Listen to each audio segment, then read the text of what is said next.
Masyarakat masih susah, sekolah nggak bisa bayar, gitu. Udah gitu, ya macam-macam lah, masih miskin. Itu artinya apa? Artinya kekayaan Lampung ini nggak mengalir ke masyarakat Lampung. Ternyata hampir 70% uang yang beredar dari Januari sampai Desember itu keluar Lampung. Ya.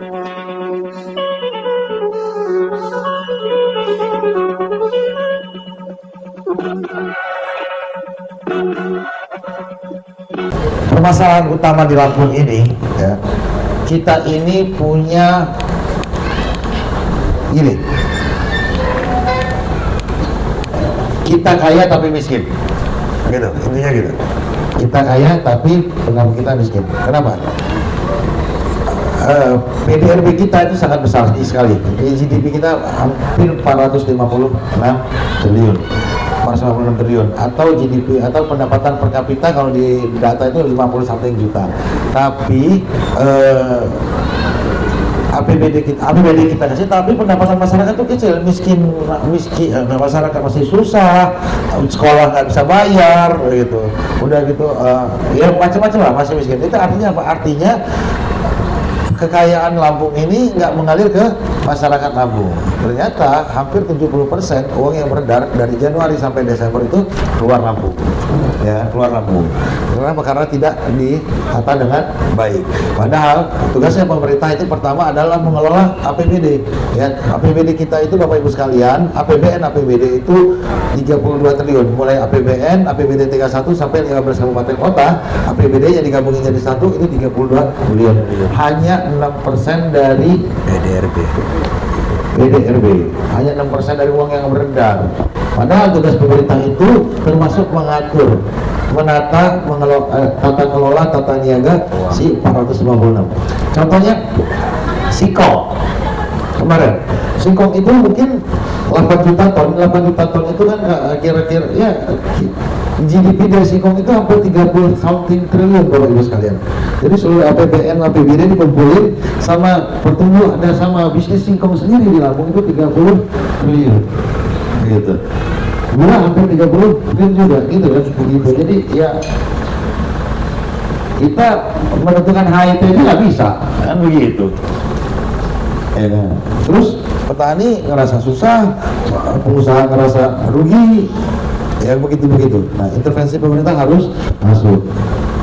Beras, gabah kita nomor 5 di Indonesia, 3 juta ton gabah. Tapi ternyata kita defisit 400.000 ton beras. Gitu. Gimana sih surplus gabah, defisit beras? Ternyata gabahnya banyak keluar. Tugas pemerintah adalah menata bagaimana supaya gabah itu tidak keluar. Pasti untung Bapak Ibu sekalian. APBN APBD ini ditugaskan bagaimana menuju kemakmuran rakyat.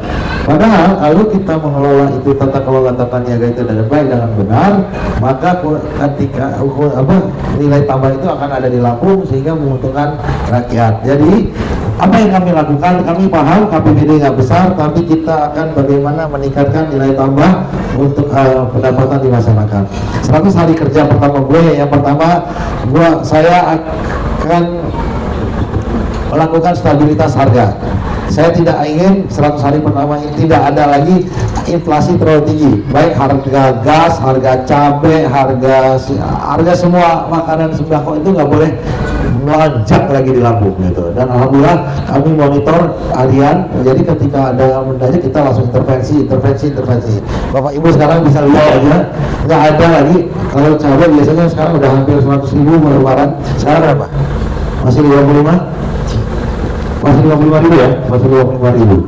Begitu juga beras dan lain-lainnya sekarang kita stabil. Minyak begitu juga, kita kamu harga tinggi kita langsung stabil. Gas juga begitu. Cuma ada satu tempat di Lampung Utara. Jadi itu program 100 hari, bukan hanya APBD, tapi mengendalikan harga itu jauh lebih penting. Harga dibiarkan terlalu melambung, uang rakyat yang dia bawa ke luar. Sampai 50.000 naiknya sekilo. Yang rakyat yang belinya 9 juta warga Pak, 4 juta warga. Uangnya ketarik semua Pak. Itu lebih dari APBD. Itu termasuk program 100 hari. Kita paham sekarang panen gabah beras nggak ada dryer. Kalau ada dryer, gabahnya keluar. Kita maka program 100 hari gue memaksimalkan memasang dryer di pusat jagung, pusat gabah. Kenapa? Untuk menyelamatkan gabah dan jagung tidak keluar. Itu ya kan. Kalau selama tidak keluar, maka pendapatan petani akan pasti meningkat. Untuk BUMDes, gua akan kuatkan juga 100 hari ini. Kita akan konektivitas seluruh desa-desa, terakhir 700 desa akan kita konekkan, kita pakaikan aplikasi dan kita kuat BUMDesnya. Jalan, jalan terutama ini paling penting buat kalian. Bapak Ibu kalian, setelah gua dilantik, gua baru tahu ternyata kita defisit berapa tak Warido? 1, ini pembatkap ya, 1,7 triliun. 1,7 triliun ini termasuk 600 miliar harus tunda bayar. Bapak Ibu sekalian, kalau saya nggak bayar hutang 600 miliar, ya, kalau saya nggak bayar hutang 600 miliar, saya masih bisa bangun jalan. Tapi hutang saya nggak bayar, saya hutangnya bayar tahun depan atau setengah tahun lagi. Oh bodoh amat, bukan kerjaan, kan, bukan urusan gue. Era ya. Saya masih bangun jalan nih, gitu. Tapi kalau saya bayar utang di periode kemarin nih, di bulan Februari Maret kemarin, saya putusin, saya bayar utang, saya nggak bisa bangun jalan. Saya nggak bisa bangun jalan. Ya, ini gue di grup warga Selabung. Seminggu baru dilantik, nggak ngebangun jalan aja di grup Bapak Ibu sekalian. Gubernur janji doang, doang, jalan nggak boleh bagus. Itu baru seminggu baru sekalian. Gitu. Akhirnya saya ambil keputusan, kita bayar utang, kita bangun jalan dengan terbatas. Yang berkorban seluruh dinas, termasuk dinas Kominfo. Aduh, enggak bapak ya, dikit aja. Enggak om, saya nggak berani sama teman-teman kita ya. Aman bapak ibu sekalian, terang.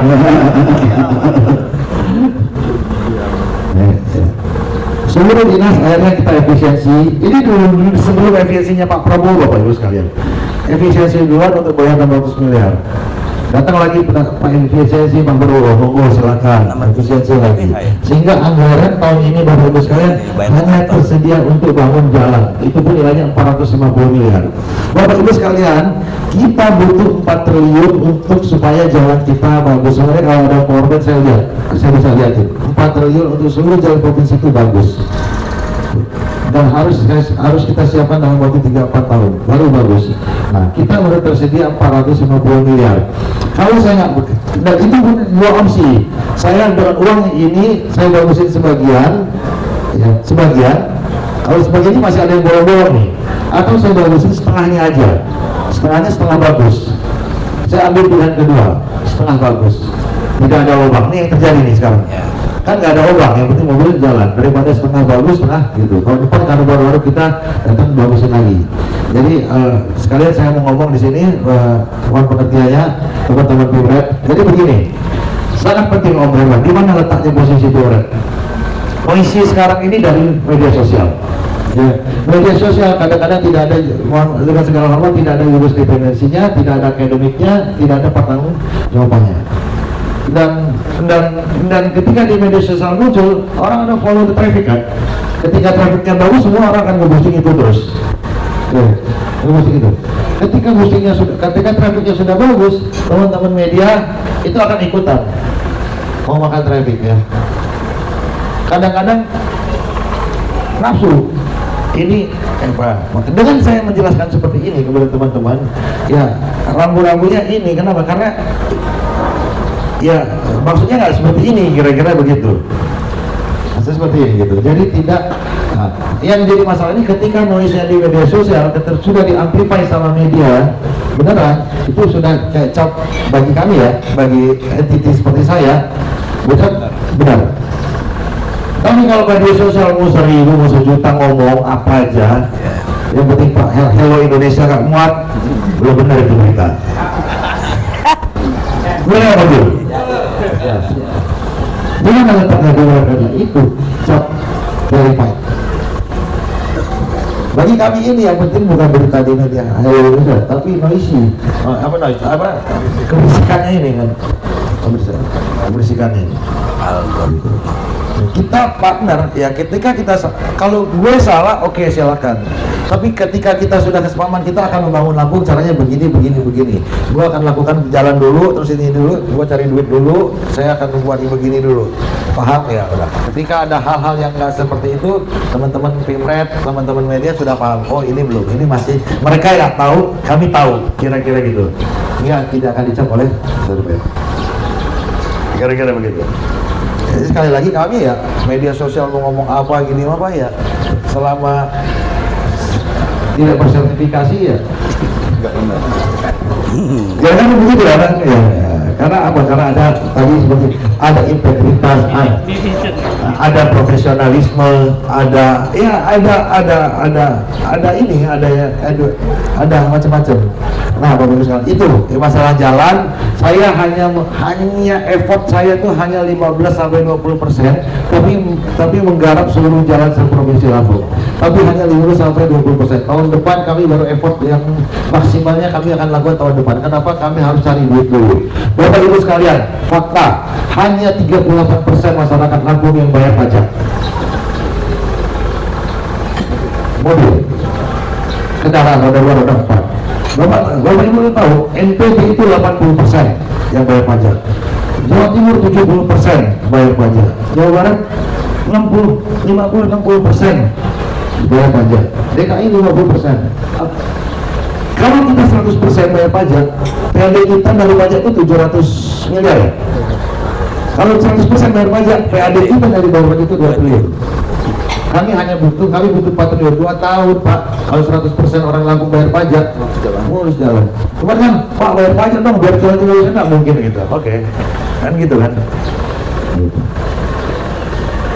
Ya udah, jadi ya kami kerja gitu, kami mikir bagaimana caranya supaya bayar gitu. Ya.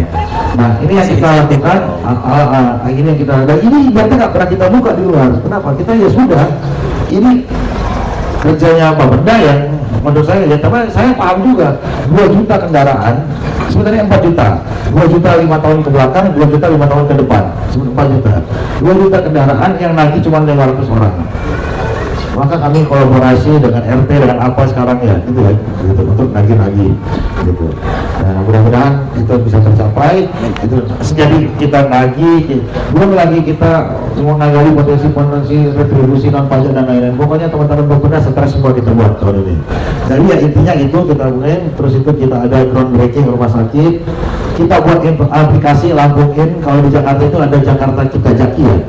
Jadi kita adopsi, kita ambil benar-benar plug, kita ganti nama Lampung In, kita implementasi bulan depan. Jadi itu aplikasi untuk pengaduan. Jadi nggak ngadu pakai medsos dulu ya. Nah itu Pak, ngadu terhadap public service, ngadu terhadap pelayanan pemerintah langsung kepada orangnya. Kalau orangnya nggak bisa melayani dengan baik, dia kena terminate langsung. Begitu kira-kira. Itu kan ada reward and punishment kira-kira di situ. Jadi kita pakai aplikasi. Nanti naik jemaah haji itu mau berangkat haji kita sakuin 1 juta ya. 1 juta, kita sakuin uang 1 juta buat bantu di sana. Itu berangkat 100 hari. Ada pelatihan vokasi untuk menunjang pupuk cair organik. Gua ada program pupuk cair organik, ada dryer, ada RNU. Ini butuh orang-orang baru yang kuat, yang muda-muda. Itu kita vokasi, kita kuat. Itu dan terakhir apa? Terakhir ya 10 hari Bayangkara FC. Ya, karena itu saya sampaikan. Terima kasih mungkin Pak Joko. Wassalamualaikum warahmatullahi wabarakatuh.